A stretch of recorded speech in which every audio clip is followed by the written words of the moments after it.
Hello guys, good morning. Aga ko pa nagugas.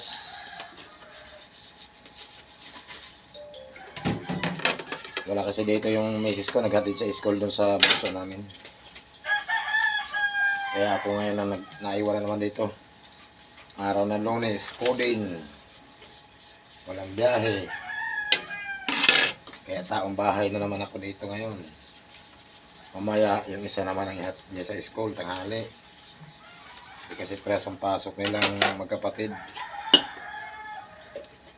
Yung isa pang umaga, yung isa pang hapon.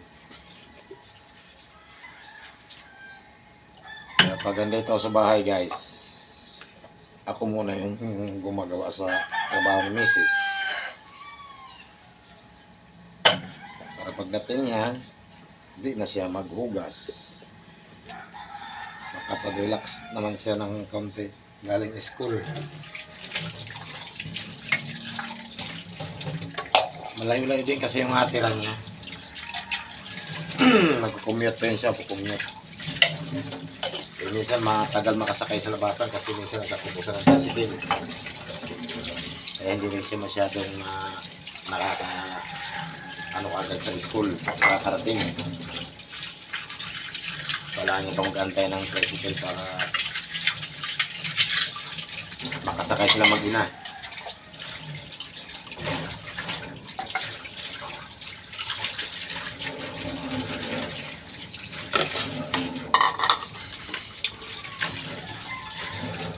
Tulong din ako kay Mrs. pag gawa ng gawaing bahay.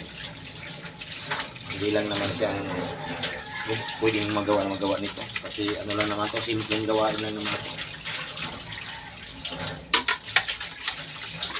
Pagkatapos ko nga pala dito maghugas guys, magawa ko ng yelo. Kasi wala nang yelo yung ano namin. Wala nang yelo yung freezer namin. Maggagawa din ako ng yelo pagkatapos ko maghugas.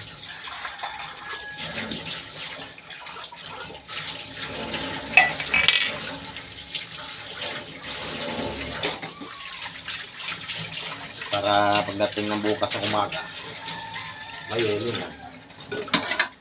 Hindi kasi agad-agad na yan. Hindi kasi agad-agad tumitigas ang yelo pagkalalo kung marami. Marami kasi ganyan ginagawa ko. Nasa 30 o 35 na yelong ginagawa ko. Freezer kasi pinaglalagyan namin guys, freezer, kaya marami yan ako magawa. Para sabay-sabay titigas, para matagal yung maubos ang yelo pagkasunod-sunod ang bili. Hindi nabibitin yung bibili sa yelo. Gaya ngayon, summer, puro yelo lang tayo. Kailan maramihan ang pagawa.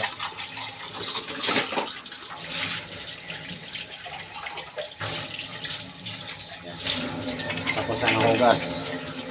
Ang susunod niya gagawa naman ako ng yelo. Ano? Gagawa tayo ng yelo. Ice bag.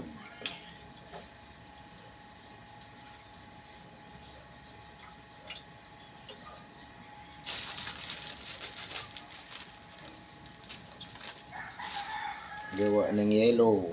Diba? Ang dami yung ginagawa pag nasa bahay. Kahit nasa bahay ako, marami rin yung ginagawa. Hindi lang panglansangan ng aking hanap buhay, pati sa bahay.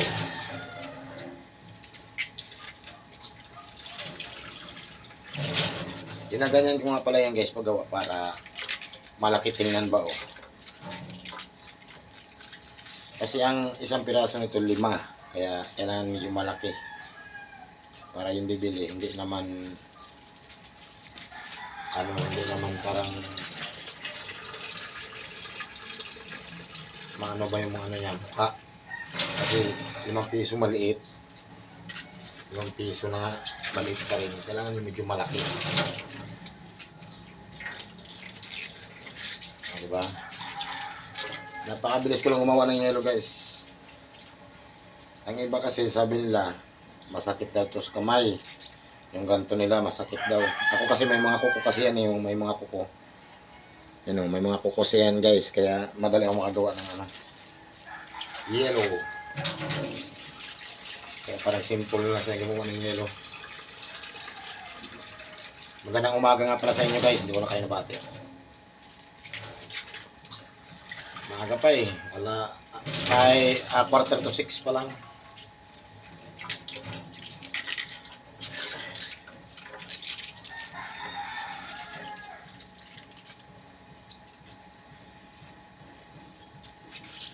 Tingnan nyo.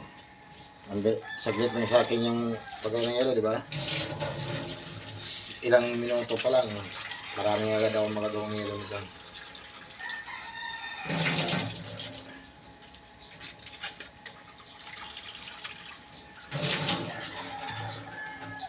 Double time sa trabaho. Gawain bahay, double time. Para mamaya-maya, pagka ano na, wala ka nang gagawin, medyo relax ka na naman. Puro tindahan naman yung pagbabantayan, ganyan.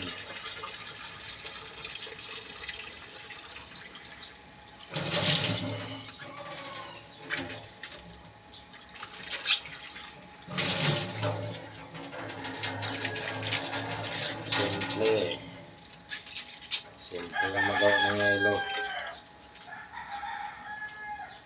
At para sa akin kasi, hindi na sa akin bago yung paggawa ng yelo kasi ako tagagawa ng yelo dito sa bahay. Misis ko, ano yun, tamad din magawa ng yelo kasi masakit niya ito sa kamay. Hindi niya kaya.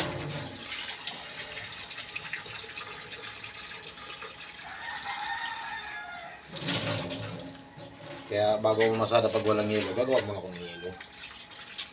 So umaga yan ha, alas 4. Gumagawa na ako ng yelo yan.